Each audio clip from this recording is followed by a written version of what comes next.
Hey, Con, do you happen to have a book I could get off of you? I'm an avatar of an Eldari god of war. Do you think I can read? Yes? Well, I'm actually a big reader, yeah. Even the whole version of me enjoys a good book. Which one are you looking for?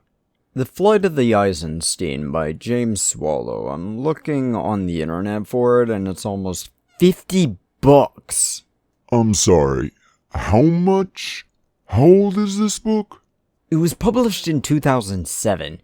Do you have a copy I can borrow? No, unfortunately I don't think I'm allowed to read any of the Black Library novels.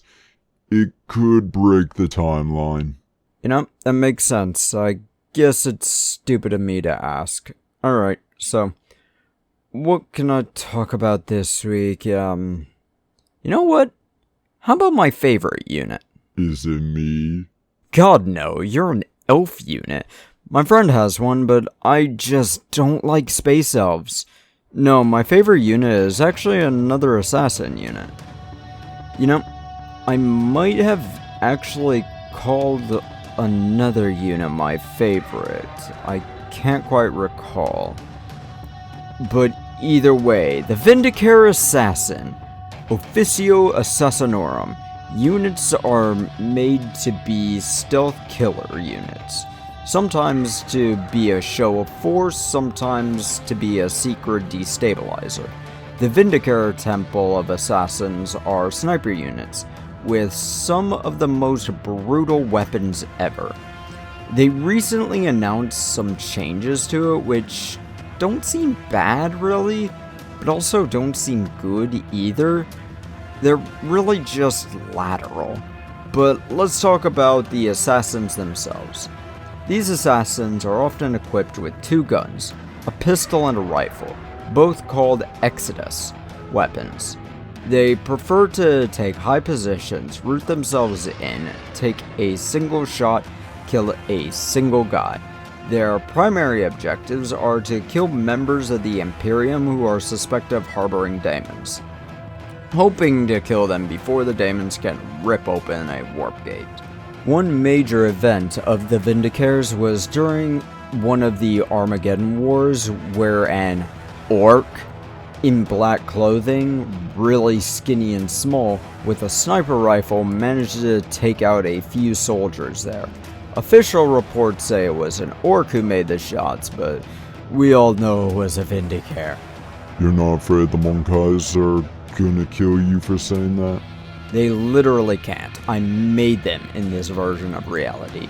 The founder of this assassin temple was a man by the name of Sire Vindicare. I don't know if Sire is his name or his title, since I hear that word and think of a horse, but that's another thing entirely. The guy apparently a high-end sniper assassin and brought in others like himself. Unfortunately, they are still human. Why do I say that? Well, there's two books and a short story involving a guy by the name of Aristide Kell, who was a high-end assassin, but was corrupted by being horrible at aiming and getting captured by horrors. He worked with 4 others on the world of Dagonet, and apparently could actually kill a human who became a living saint. Ufrodi Keeler, a remembrancer. Why? Apparently it was to destabilize Terra, but remembrancers are artists, writers, and such. She did apparently banish a demon on the vengeful spirit, which might be how Horus knew about her, but this video isn't about her. Kel worked with an Alpha Legionnaire by the name of Haln. Nothing else about him, just that his name was Haln, and he used a warp gun and a knight to torture people. Alpha Legionnaire? Weird, that sounds like a Night Lord thing. Either way, this guy who couldn't hit Horus, who's a giant target, also couldn't hit a fucking sculptor with the best sniper rifle known to mankind. Both were executed by Loyalist Death Guard Nathaniel Garrow of the 70. I'll probably talk about him in the near future when I get that book I was asking for. Let's talk about their gear. First thing they get is the Exodus rifle. As I mentioned before, this is considered one of the greatest weapons in the galaxy. A sniper rifle handcrafted by a Magos of Mars. Each rifle comes with a sibling gun of a pistol, each able to utilize special rounds that can do various different things. In older editions, you could actually deal more damage with a rifle if you rolled higher, adding 1 damage for a 4, adding another 1 for 5, and another 1 for 6. This got changed to the current rule where if you roll a critical, you just add 3. And this is about to be changed again in a couple of weeks when the Codex comes out, so they don't add anything. They can just hit lone operative units. Kinda sad, but I get it too. They used to have 3 different kinds of shots they could make.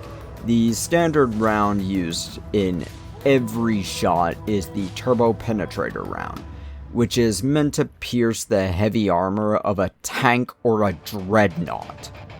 They also have the Hellfire round, which is meant to blast through organic materials, specifically designed to take out Tyranids from the inside out. The last one is their Shield Breaker round, meant to take out heavily defended targets through psychics, scion shields, or whatever have you. At the beginning of 10th edition, this was a once per battle ability that allowed the Vindicator's shot to auto wound, no saves allowed. With the Codex release, it'll make all wounds a critical wound, giving the devastating wounds effect. The gun is being boosted with 1 more strength when the Codex comes out, so that's good. Going from a 7 to an 8 will make it hurt Space Marines and Chaos Marines a lot easier. Of course, none of that really matters if you're me and roll a nat 1 on the hit roll, command reroll, then nat 1 again. And I know you're watching this, go ahead and laugh, that was funny as fuck and it happened twice! The Vindicators are also equipped with a stealth suit, giving them the stealth ability and the lone operative ability in-game. This doesn't seem to be changed at all, but these suits are genetically coded to camouflage only the assassin they're made for. The Vindicator spy mask is odd. The Mechanicus doesn't really know how they work, but they do work. The masks are able to fit themselves perfectly around the face of the assassin and jack into their nervous system. It gives an insane amount of information in an instant about an area. The weather, the target, the wind, and such. Everything being important for a sniper to land a shot. All this information in a single moment would disorient even an augmented Space Marine. So the fact that the mere human can have this stuff just pumped into their brain means that they're likely trained from a very young age to utilize these. The masks are also able to take pictures, record footage, and protect from flashbangs, be a voxcaster, and give rebreathers to wearers, making this headgear very important. It's also gene-coded, so it only works for the correct dude. I love these guys. When they do their job, it's glorious, but when they fail, it's absolutely hilarious.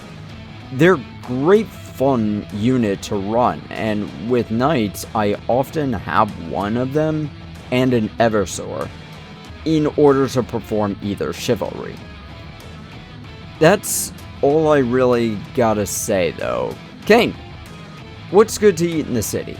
Drukhari don't eat food. They consume suffering. What? No. Shove off.